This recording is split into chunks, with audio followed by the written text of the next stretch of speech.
Before we jump into today's episode, if you haven't already, go check out Ostrich. We're all about improving your financial literacy, financial well-being, and helping you get to where you want to be financially. And we've actually rolled out a really cool program that I'm excited to announce. It's called Shares for Shares. And we're actually giving away shares of stock in our company for sharing our network and helping grow the network. So go to getostrich.com, sign up, start sharing, and you can earn a limited number of referral shares that we've got available.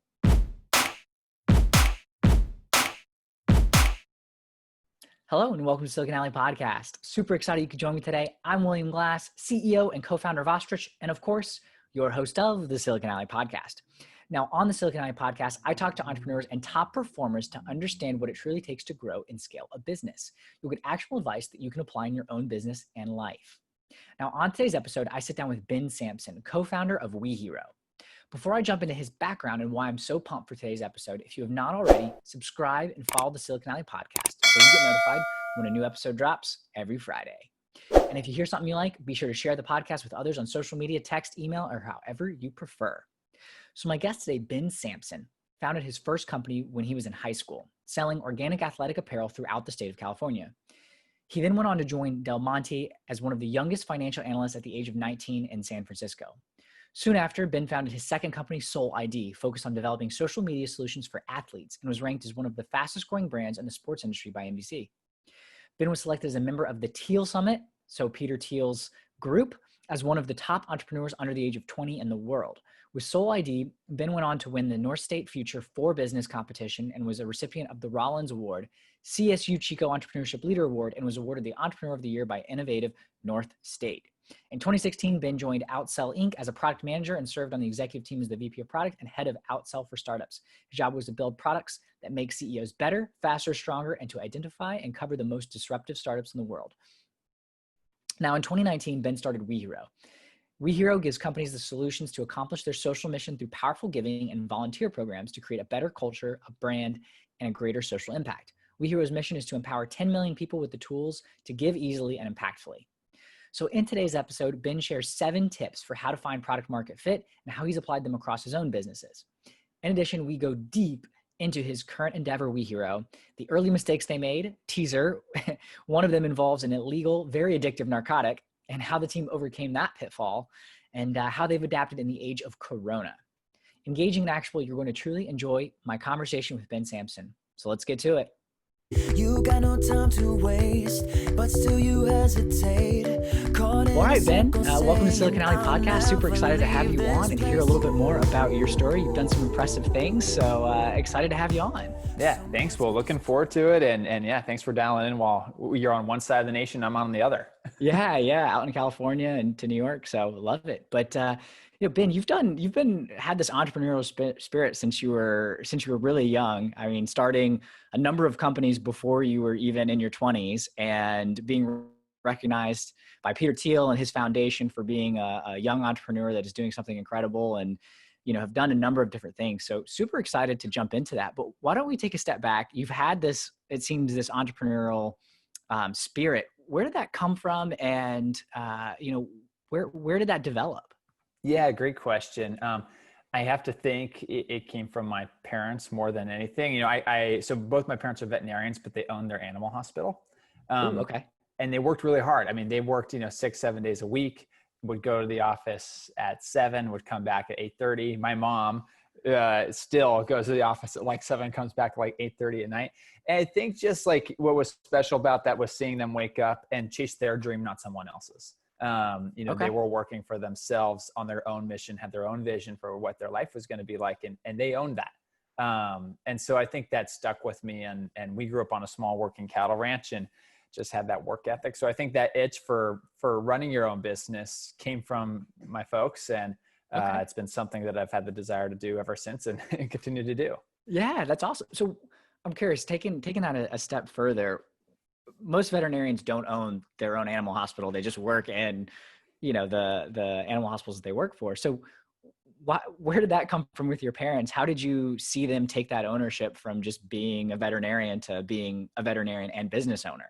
Yeah, great question. So my parents, who both work really hard, they have great work ethics themselves. They moved in and started working at the small animal hospital.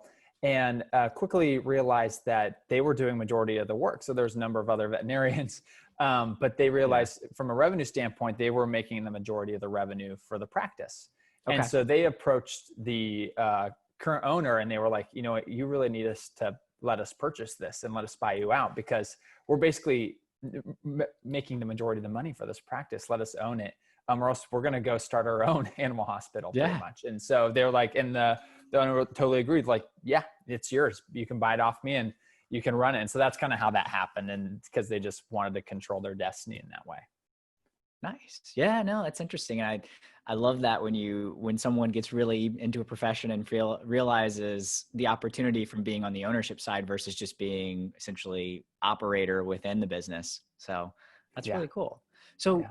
tell me a little bit about like your journey, your story as an entrepreneur starting out as a kid. Yeah. So, like I said, I grew up doing a bunch of odd jobs, working on a little cattle ranch. And so I had this work ethic and we just worked all the time as kids. And after doing a bunch of odd jobs for different people, I had a similar realization that I wanted to work for myself. And Yeah. so I started, thinking of different things. And, at the time I was early into high school and had the idea to do, an apparel company. And so I was like, Yeah. I like apparel. I'm really big into sports, and I think I'll start something there. And so my Yeah. idea was to do organic athletic apparel. Like, organic apparel at the time, like, was not too big of a deal. And so, Okay. for example, like the shirts were bamboo and organic cotton. And what I did was I ordered and made one shirt. That one shirt cost like $70.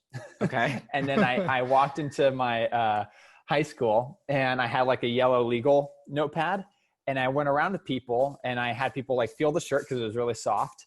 And I Yeah. was like, what shirt size are you? What color do you want? And pay me $20 and I'll get you one. And at the end of the 2 days, I had 72 pre-orders for shirts. And that Nice. funded my first shirt run. And then I continued just making shirts. And long story short, we were selling these athletic shirts all over throughout California. So that was my first like bug to be an entrepreneur. I initially wanted to be a doctor, was focusing on getting into medical school, and pivoted to go to business school because I just fell in love with starting companies and business and everything around it. And then in college, this was right around the time that Facebook had just IPO'd. And Yeah. so social media was hot. And I think we all remember that time, like everybody and their mom wanted to start a social network. Yeah. Because that what was really exciting. And so with the background I had in the apparel industry, focusing on the sports market, we launched a social network called Soul ID, focused on action and adventure sports. And so we worked with brands and companies like NBC and Red Bull and GoPro to help create media channels for them focused on the audience of action and adventure sports athletes. And so that was a ton of fun, investor backed. We had about 20 people on the team at the high point. And so that was like what really got me involved in the entrepreneurial scene. And then fast forward a little bit, I had done some other entrepreneurial ventures around doing creative agency work and stuff like that, and helping other people build products. I eventually went on to a market research firm helping companies execute their product market strategies. Okay.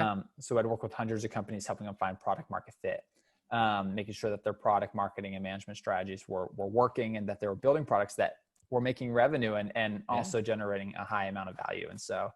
And then today I run a company called WeHero. So a company that I co-founded, and we do corporate volunteer and giving programs. And we work on technology that makes giving, volunteering easy and accessible for everybody. So an example of that is we have a browser extension that every time you open a new tab, there's a small ad banner at the bottom, and it's taking that revenue from that ad banner, donating it directly to the nonprofits that you're supporting. So today I woke up and I had an email from that extension that said I had fed 4 families through Feeding America and had given $20 in aid to AmeriCares, all related to the COVID-19 pandemic. Yeah. And I didn't have to open my wallet. That was all free just by browsing the web. And so that's what we do today. Interesting. Yeah. No, that's awesome. And I definitely want to dive into that.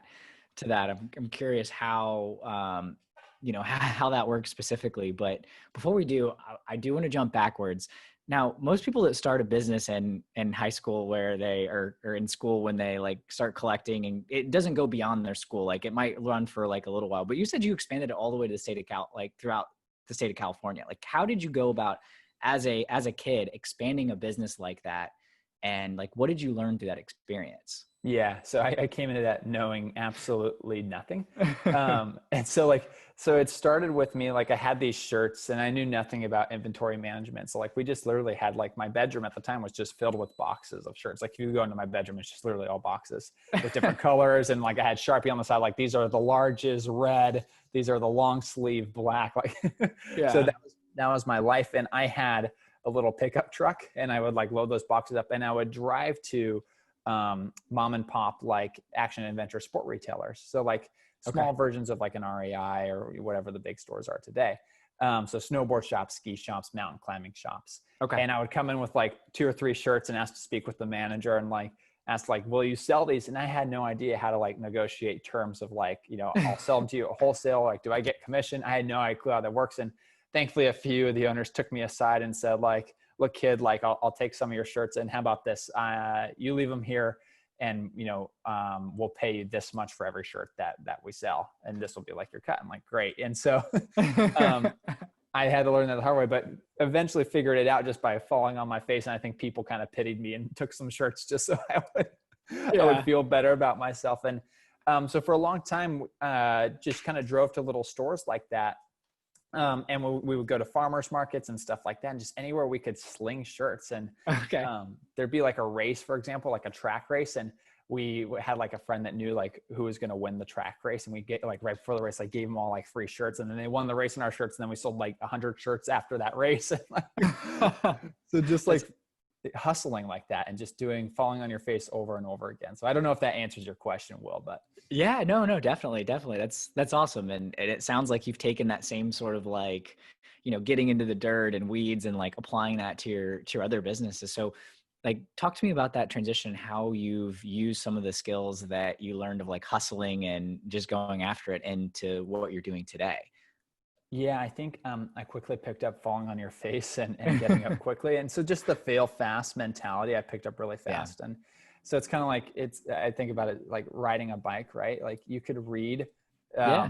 a book on how to ride a bike, or you could just start riding the bike and falling numerous times, but you're going to learn how to ride the bike faster if you just fall. That was my mentality with these businesses and something I've carried forward into all my ventures. And oftentimes we're just failing constantly and just having the grit to like get up and brush yourself off. And sometimes they're really embarrassing. But what's come out of that is customer funded product development. And that's just a fancy way of saying that, you know, instead of us, you know, building something and then hoping that people are going to buy it, we wait to see that there's interest. And then if people give us money to do it, we will then build it and do it. And so that way there's no lack. We're not, you know, investing in something that has no proof of ROI, no proof of value. We're building something that we know people need, and then we can resell it after that. And I think that's what's come out of those failures the most, is that customer funded development like that. Interesting. Yeah, no, that's a really, you know, interesting point that you bring up, because a lot of people are like, oh, I've got this great idea for a product, and they build something without figuring out if there's a demand or if there's actually a need or a want for it. So like, talk to me a little bit about that and specifically how that applies to WeHero and what you're doing now.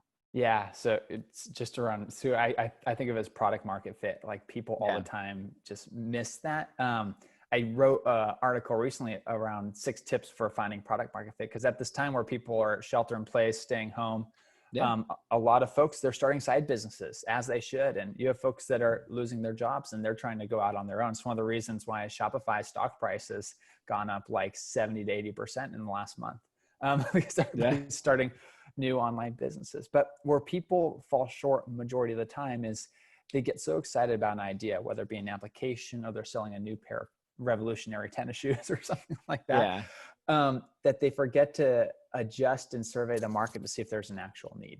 Will people actually spend money for this? And so, and the result of that, unfortunately, is that they waste months of their time, sometimes years, and sometimes tens of thousands of dollars. I've seen some really rough stories where people have invested, you know, their life savings only to find that what they built was not even close to what people actually want or needed. So I talk often about, you know, surveying your audience early and often, making sure that you talk to 100 folks and survey them to make sure there's an actual need for your product. Asking yourself the hard questions. Is this a painkiller? Like, because painkillers are much easier to sell than enhancements, right? When it comes to just products. Is this the right timing to do this? How much is this realistically going to cost me? And challenging yourself is really hard sometimes, but it forces you to think through those challenging questions and be your own devil's advocate to make sure what you're building is actually going to be successful. And then there's other things as well, such as instead of just going straight to, let's say, app development, because you have this big social media application that you're going to build and it's going to just take over the world like Instagram did. So instead of spending hundreds of thousands of dollars on development, because you're going to hire all these contracted developers on Upwork or wherever it is, just start by designing out a prototype and sharing that prototype with the same 100 folks that you surveyed, and making sure that people actually want to use it, that people actually love the design, and you can make tweaks in advance. So simple things to find product market fit, to make sure that when you do actually go out and launch that product, there's a high probability that it will be successful, that it'll make you money and it will give value to the end audience. Yeah. No, it makes a lot of sense. Obviously, you want to make sure that you build something that people want and that you don't waste your time, and product market fit is, a key piece, especially early on. There's that Steve Jobs quote that he hates, hated market research. How do you compare that sort of mentality with product market fit? Like, how do you weigh that type of perspective? I've come from the market research space, so I've answered this question before, but I'm curious to get your take on it. Yeah, I think there's a fine balance, right? There's innovation, which is this loaded word of the end user doesn't really know what they want. But you can't leap too far forward. Like Jobs, I think he's a very special individual. I think most of us don't have that much wisdom and insight into the future of what the world's going to look like from a technology landscape. But I think what you can do is, one, understand what the user actually needs and desires, what their problems are, and build them that, but then also think about new innovative ways to take it a step further. Airbnb has a really interesting model. They have what they call the 11-star experience. And so they talk about everything it takes to create a 5-star experience, but then they get really wild. They're like, what would make it a 6-star experience? What would make it a 7-star experience? So like an 11-star experience might be, you get to your Airbnb and then you're greeted with strawberries and chocolate. And then they roll out a red carpet for you and you're brought in on an elephant. Now these are all wild, crazy ideas, but the idea is that you get really creative. And one, you're solving the problem, but two, you've just added just enough to make it an exceptional experience to help you compete even better in the market, to make something exciting and generate word of mouth. And so I think, to your point, I think it's finding that balance, understanding what the needs and the problems are, and then seeing if you could take it a step further, but not being totally out there to taking a massive risk. Yeah, no, I like the way that you put that. And you're right. Innovation is such a loaded word, right? There's iteration that often gets pined as innovation, where when you're just making small improvements versus just completely coming up with something that's wild and new that no one's ever seen. Those are two very different ventures and different styles of businesses. So yeah, I like the way that you put that of finding just that extra little step, that little thing that makes you different or makes your product or service unique. Yeah. So how did you apply that to WeHero and building what you guys have built now, what you guys are building right now? Yeah, great question. So I'll talk about it from the browser extension.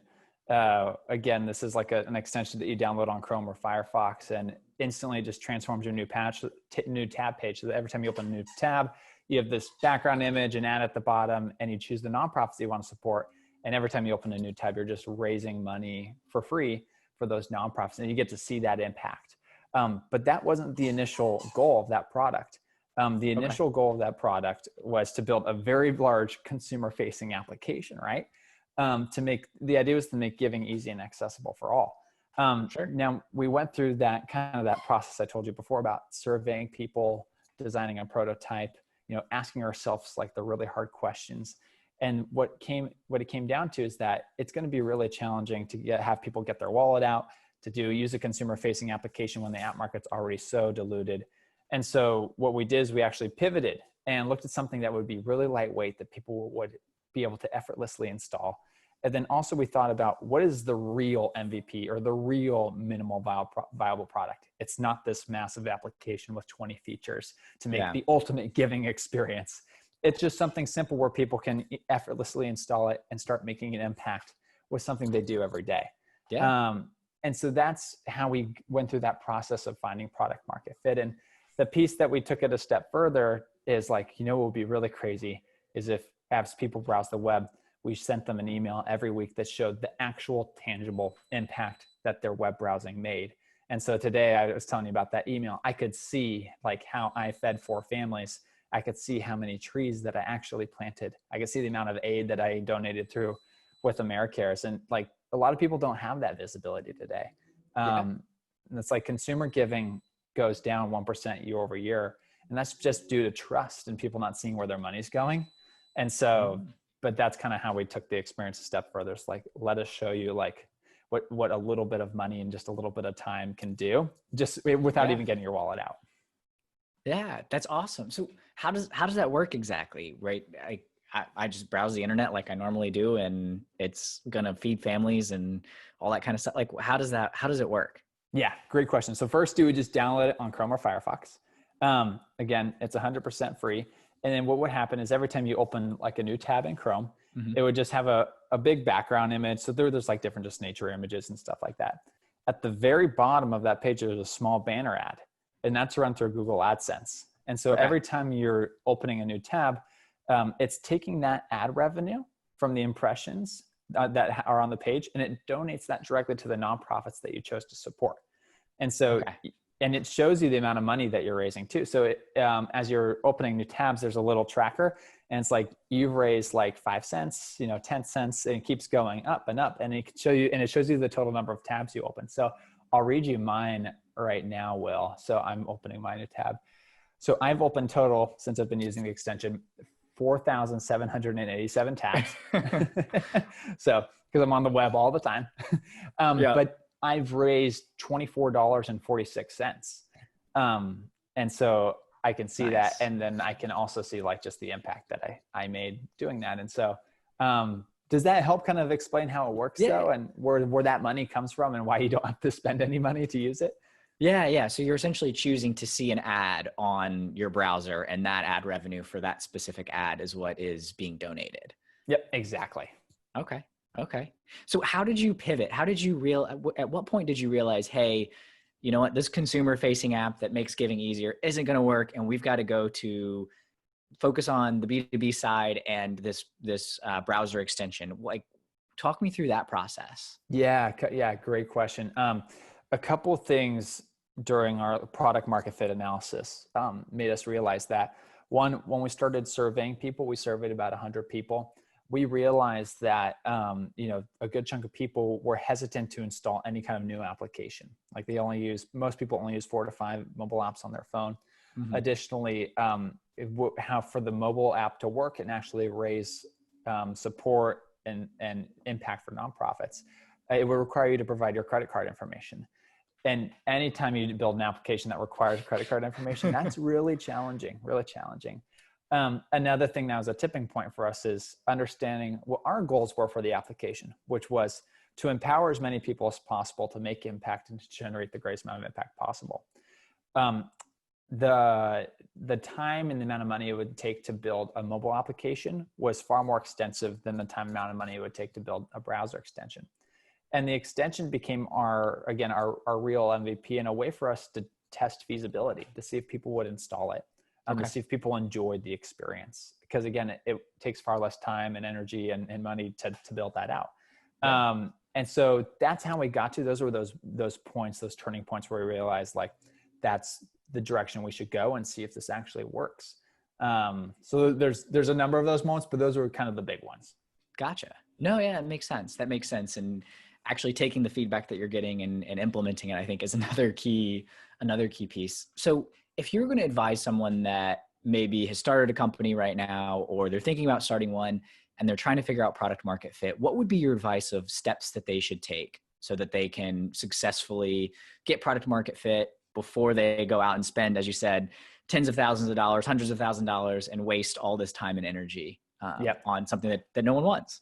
Cool. I'll give like 6 steps, and you can trim these well if they're too long and extensive, but I'll be brief with them. So 6 steps for finding product market fit, I think.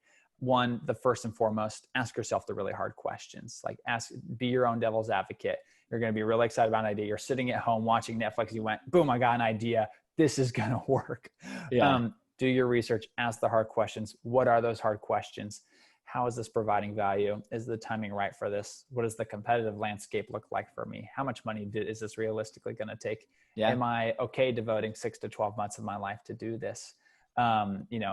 What is the true actual value that this would provide to folks that would use the application or the product? Yeah. Asking yourself those questions are hard, and because you're so excited that you almost don't want to face those hard questions. I've been there. I only know this because I've fallen on my face launching products that I was really excited about, and now I didn't want people to tell me it was a bad idea, and I didn't want to tell myself it was a bad idea. So, do you have an example of one of those? Cut you off, I know, on your six product market fits, but I'm just curious if you've got an example. Oh my gosh, let's see here. I think there's so many, Will. I think a couple of them. One, like a podcast, for example. I've tried a podcast before. I didn't think through it. Like what you're doing, you're providing unique content. At the time, I don't think I was providing really unique content, but I also didn't ask my questions. I was more so excited about the novelty of starting the podcast rather than the content and the why and the value that it was going to provide. That's one of many examples. I've had products for businesses that I've tried launching that were absolute failures. So like at past ventures like Soul ID, we wanted to start like a media group on top of like the social networking business that we had. Again, the media group thought it was a really just cool idea. Like, oh my gosh, we'll have a media group and we'll shoot content for people and we'll get paid to do it. Yeah. No market research, like no asking myself the hard questions, only to find that I wasted a couple months doing that. And it was an absolute flop. And so like, I've been through those failures. Gotcha. Fair enough. Okay. No, yeah. Thanks for sharing. I appreciate you opening up, Ben. Oh yeah. I will be as honest as you want me to be. But on the product market fit side, so step 1, ask yourself the hard questions. Step 2, survey. Like some people come up to me and they go like, Ben, I get the survey thing. I don't have like 100 people to like reach out to.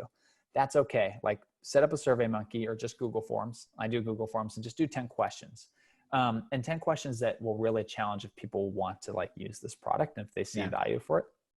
How do you get 100 people? Slack groups are fantastic. There's a ton of Slack communities that you can use that are totally free. Also Facebook groups. So not only do you have your friends and family, but you have all these online resources that you can use to find groups of people that might be interested in your product. Ask them. People are really a lot more open than you think. If you ask them that you have an idea and you just love people's thoughts, a lot of people will fill out that survey. I think our first one, we had like 126 respondents. I don't know that many people. So it was through like strangers and groups that we found those folks. So survey. The next thing is, once you are able to gauge interest based off your survey, so you've done the survey, people are really interested. Oh my gosh, like, Will, this is a great idea. Like, would love to see you do this. Survey's brilliant. Everybody responds positively. The next step is to see if people will actually get their wallet out. Like if you're selling a physical product, you want to see if people will actually getting your wallet out. Like there's a difference between, yes, I love this, and yes, I love this, I'll give you $10 for it.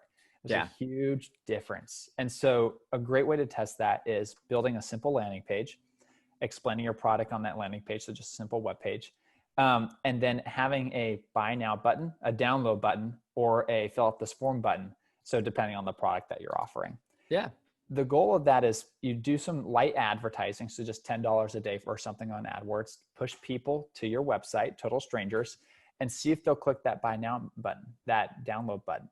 And when they click that, you don't have a product to sell yet, but you can tell them, thank you so much for your interest in X product. We're working on it. Please provide your email and we'll let you know as soon as it arrives.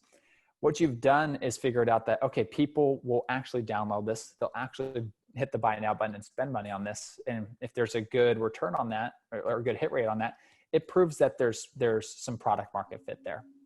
That's awesome. And so great way to test. I love that. Super, super simple. Makes a ton of sense. Actually see if people will pull their wallets out, as you said. Yeah. Again, the difference between yes and yes, I'll give you $10 is massive.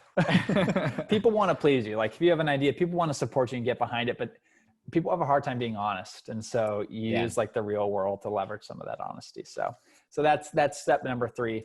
Step number 4 is prototype. A lot of people jump straight to, if it's an app, development and they start spending the thousands of dollars it takes to build out the application. Yeah. You know, other people, if it's like they're launching a water bottle company, for example, they go straight to buying the first 1,000 water bottles. You know, that's costs a lot of money. And Yeah. yes, you've had positive responses on your surveys and your tests, but people haven't seen the actual product yet. So we don't really know if people really want it. Yeah. So prototyping is huge. So design a prototype of your application. There's amazing tools like InVision, for example. If you're doing a physical product, order samples of your prototype. I talked to you about the shirts, right? Starting the apparel company. I had one shirt, and then I walked into high school with a yellow legal pad and I took 72 pre-orders down. But just by doing the prototype, I wasn't out like a couple $1,000s on all those shirts. I had the money in hand first and then went and bought the shirts. Yeah. So very similar kind of a mindset. So yeah, do the prototype, and it saves you so much time and energy, because if people don't like the design of your app, for example, you can go pivot and make adjustments. If people don't like the look and feel of your product, your shirt, your water bottle, you can go back and make adjustments before investing all that time and money. Yeah. So that's number 4. 5 is redundant. It's survey again after the prototype. Do the prototype, ask people again, go back to that same audience of 100 plus people, get their take on the actual tangible prototype. And then step 6 is building what I was talking to you about, the real MVP. Like, what's the actual minimal viable product? It's not this 20 feature thing that we've designed out. It's not this Swiss Army knife with like 10 different functions. What's the one thing that's going to give people value, that's going to be low cost to build out, and that's going to take us a short amount of time so we can actually see if people will use this. So that's the final step, is building out the real MVP. So I don't know if that helps, Will.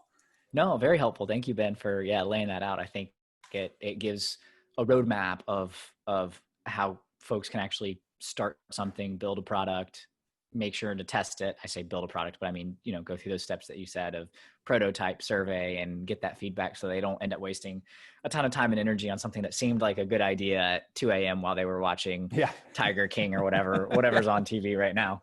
So we've all been there. It's natural. I mean, that's what happens when you watch Joe Exotic. But so anyway, I'm curious though, Ben, in terms of like, how's that process been, and applying it to WeHero specifically? So you guys went through that process. You said the browser extension was sort of like your MVP, proving product market fit.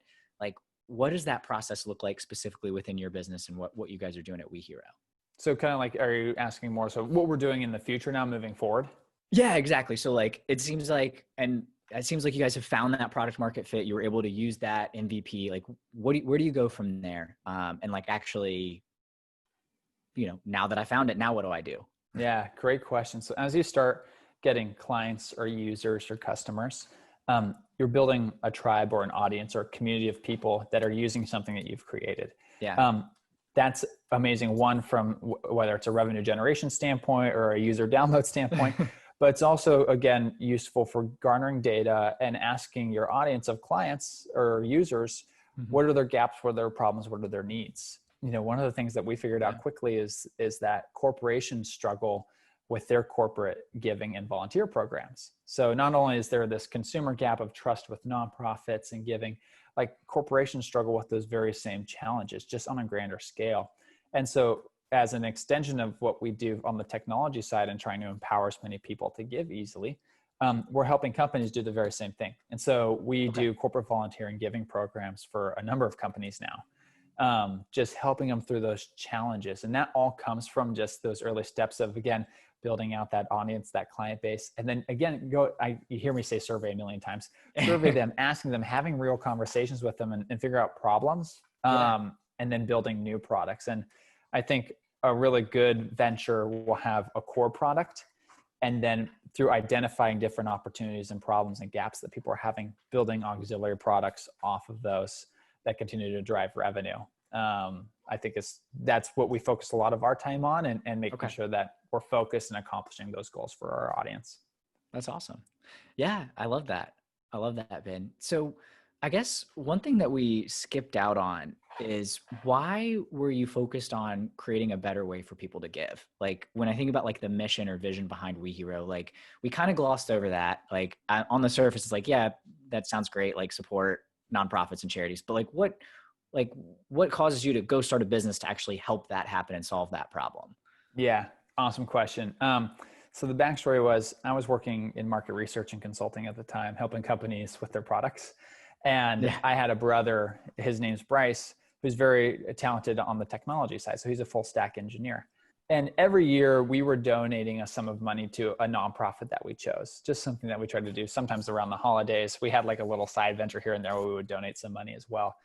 And we were confronted with an experience that everyone was being confronted with when they tried to donate money, which is you donate that money, you receive a thank you email, and you get asked for more money. And you just don't see where any of the money that you just gave them goes. And that was a consistent experience. And that's why people have lost a lot of trust in giving to nonprofits, is just they don't have the transparency.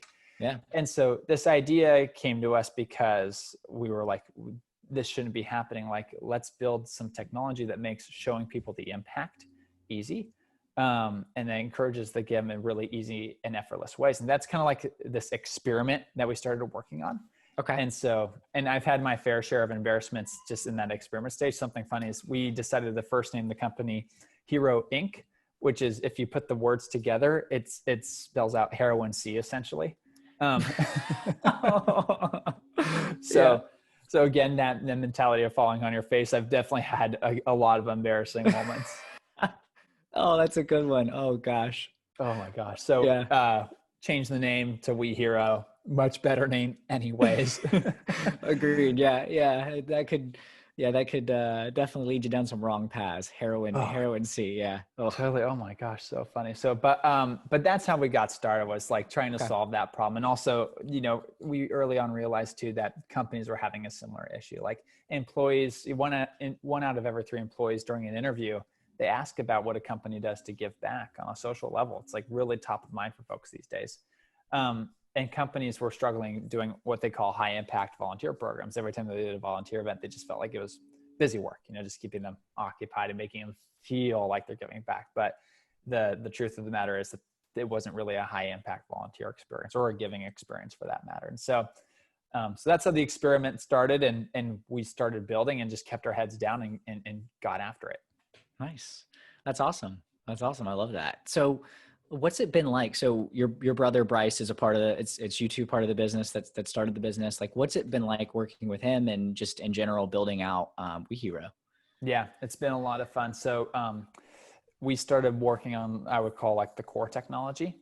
And as we started expanding the business, like we needed to work on other products, and we needed to bring on more people to help us. And so we have other partners in the business now that have been absolutely essential. So we have a saleswoman, for example, named Lisa, who really helps us get in front of companies and helps us convey like the value that we can bring at the corporate level.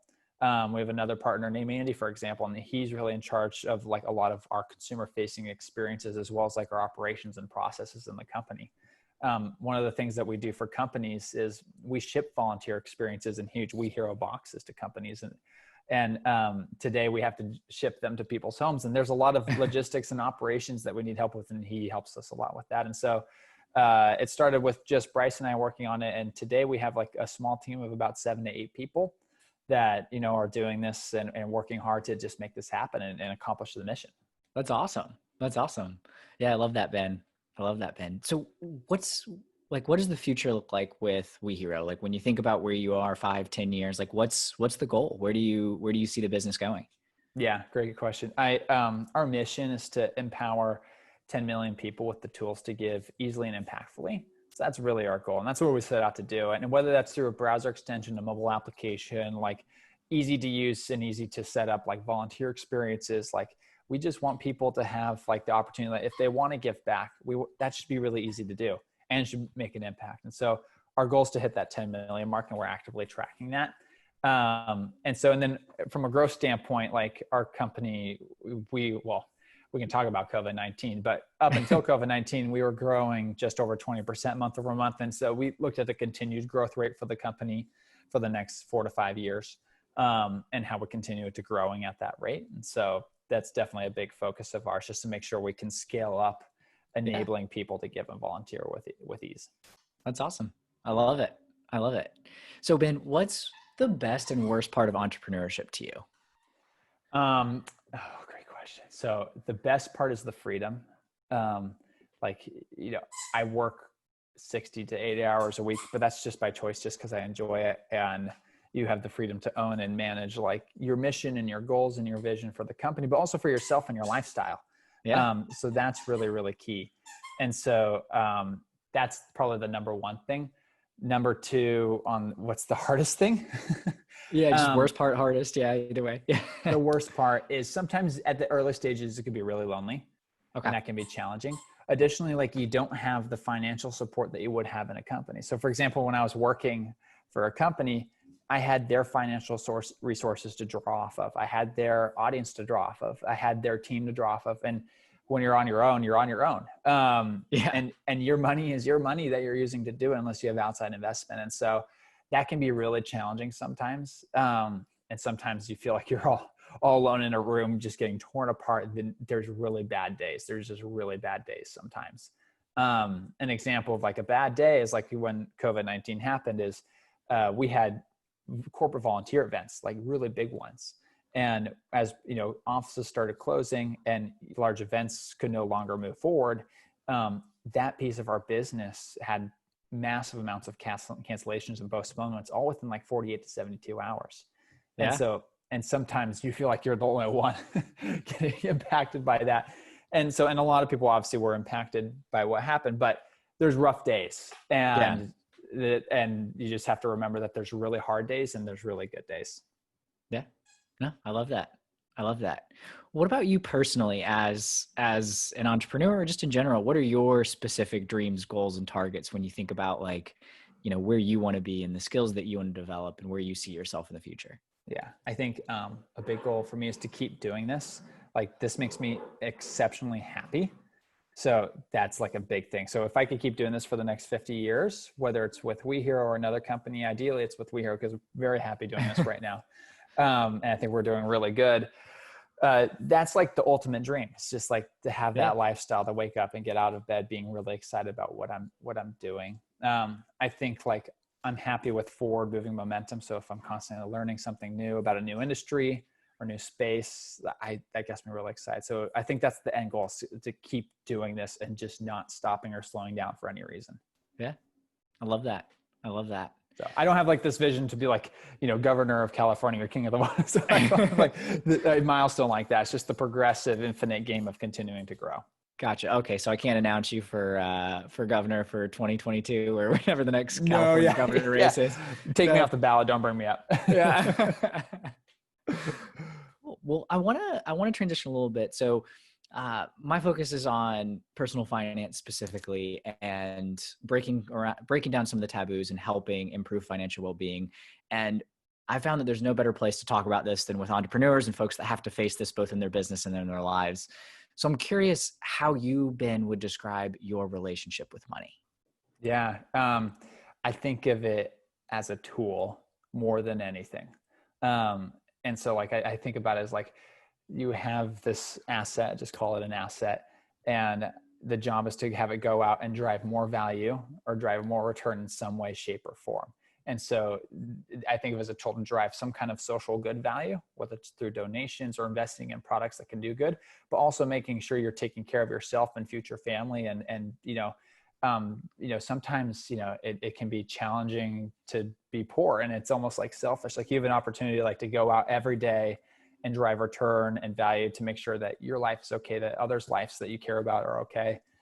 So I think of it very much as a tool more than anything. Okay.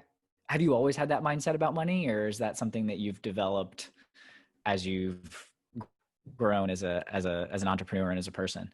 Yeah, definitely. As I've grown, I remember, I've had points in time where I've just been extremely broke. I remember moving at one point into a house and I had like no money in my bank account, and I had a credit card that was maxed out and had like $100 left on the credit limit on the card.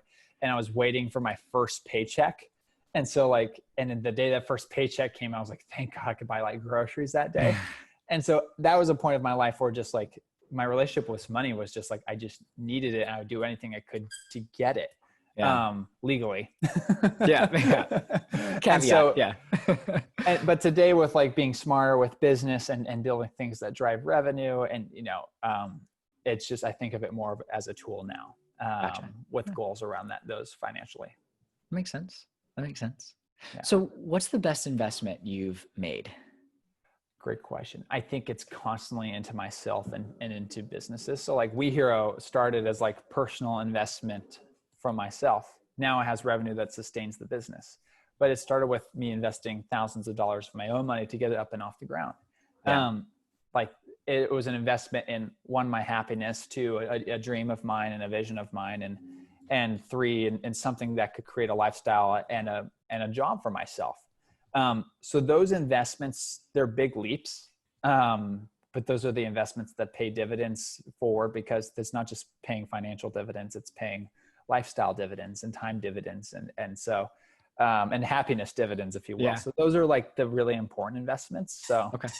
if you want, I'll show you my stock portfolio outside of that, but I mean, if you want to, but yeah, no need to do that. But yeah, no, I like that. I'm curious what your response is. Cause a lot of times I find that it has nothing to do with an asset or some stock that they bought or something like that. It usually has to do with, as you said, an investment in yourself or investment in something that enables you or enabled you to do something that makes you happy. So yeah.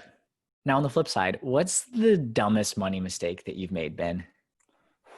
Oh, there's tons. Like where do I start? So like I get car fever sometimes. And what I mean by car fever is like when I started getting like steady paychecks a couple of years ago and like, like had some money, I was like, I'm going to buy a sports car.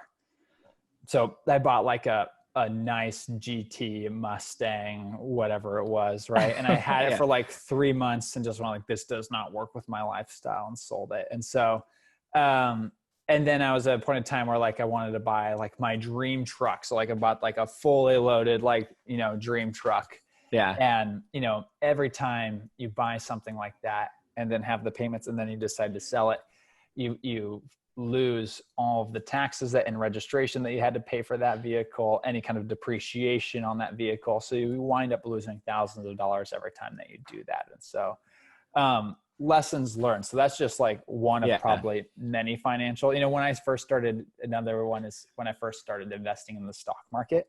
Okay. I was, selling way too early. I wasn't holding stocks through dips because I was scared and anxious, and I was on the opposite of the scale. I was selling when it was going down, and I was buying when it was going up. And so just like the, door head moves that you just don't know. And so, but today mindset's totally different. I've been buying as much as I can as everything went down, and then, selling at the right times as things go up. And so, but just dumb mistakes like that, those are probably some of the better ones I've made. Yeah. So how did you learn? Is it just making the mistakes, or, for example, like the stocks, was it just, did you start reading? Did you start educating yourself? I'm curious, like how you shifted your mindset and your perspective. Yeah. So for the investing, I was actually really interested in it when I was in college. So I joined there's a club on campus called the Investors Club. Okay. And so I didn't know a lot about investing. Like, my dad would watch like CNBC every morning when I was a kid. So I knew a little bit.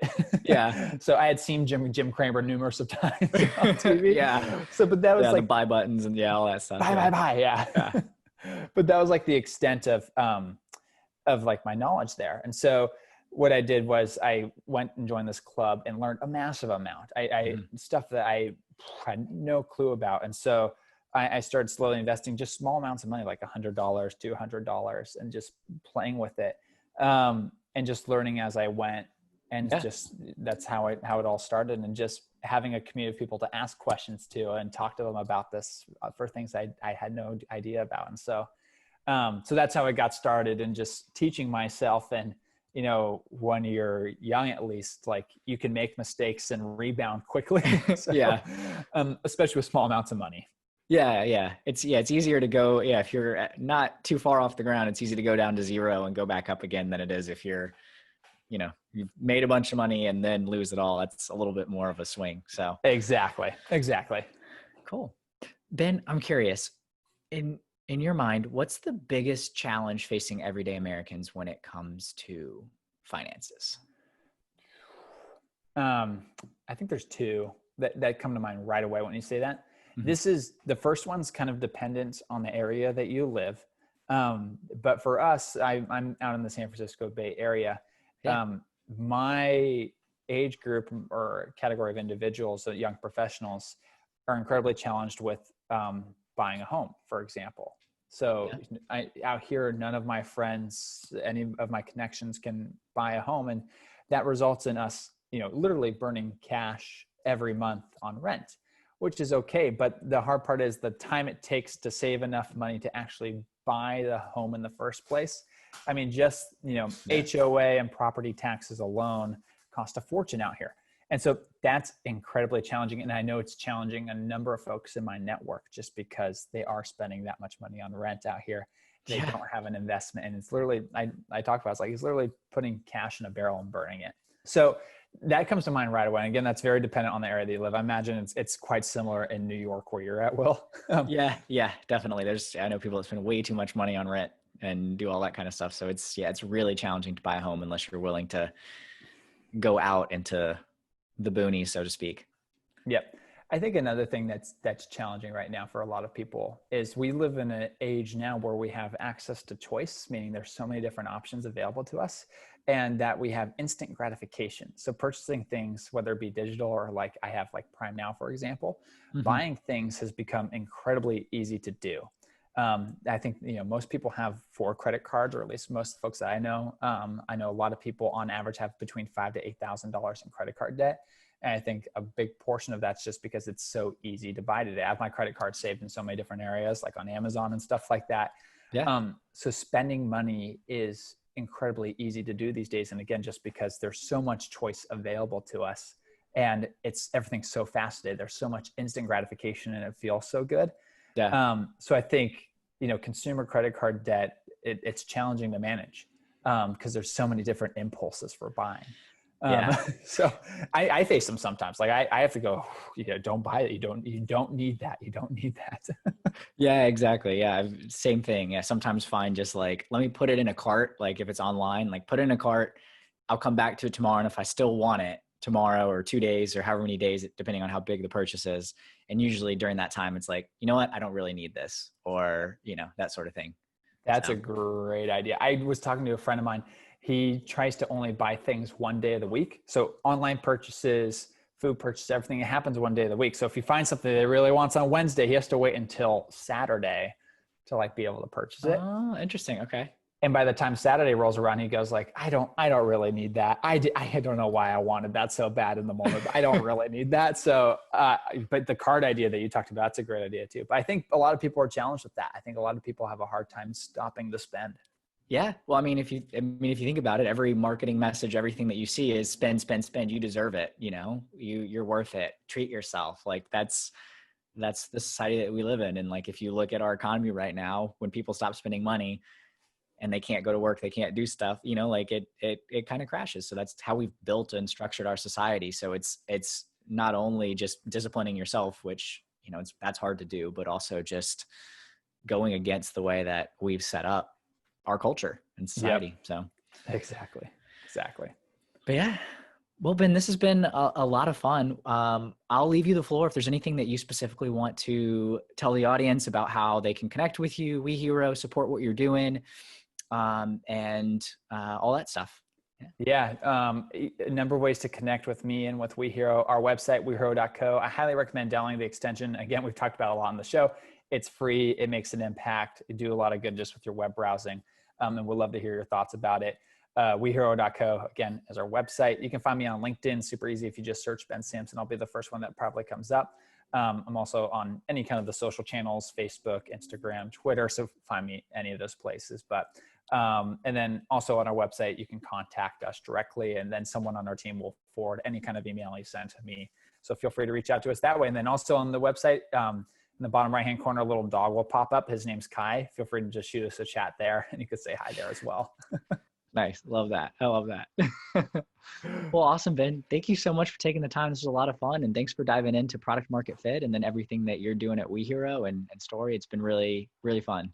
Thanks, Will. Can't wait to hear the show. And yeah, it was awesome. So thanks for having me on. It was just great talking to you. I think you're giving people a lot of value. So really appreciate what you do. Well, appreciate it, Ben. Thank you. Thanks, Will. Talk to you soon.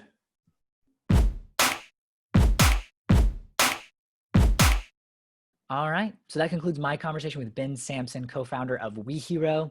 What I really loved about today's conversation is that Ben went really deep into actionable advice that you can apply to finding product market fit. Product market fit is so incredibly crucial to your business. If you don't get it right early on, you're going to waste a bunch of time and money and have nothing to show for it at the end. So really, really important to take that to note. Survey, survey, survey. And I think the other thing to note is it's really important to understand if you're building something that is truly innovative, meaning something no one's ever seen before. So think back before the car and all that stuff when people were riding horses. So a faster horse versus a car, right? If you ask people that only knew things about horses, they would be like, what are you talking about? A metal box on wheels? Are you crazy? So I think that is something really important. And most of the time, people are creating things that are incremental improvements, which have a ton of value, but you can get a lot of value out of doing market research and surveying your potential audience and getting their pain points. So I hope that you enjoyed today's conversation. If you have not already, please like and subscribe to the Silicon Alley podcast so you get notified when a new episode drops every Friday. If you enjoyed today's episode, share it with others that you think would get value. There's definitely a lot of really good stuff in here, so please share and spread the love. I'm William Glass, CEO and co-founder of Ostrich, and of course, your host of the Silicon Alley podcast. Thank you so much for being a listener and have a great day. You got no time to waste, but still you hesitate. Caught in a circle.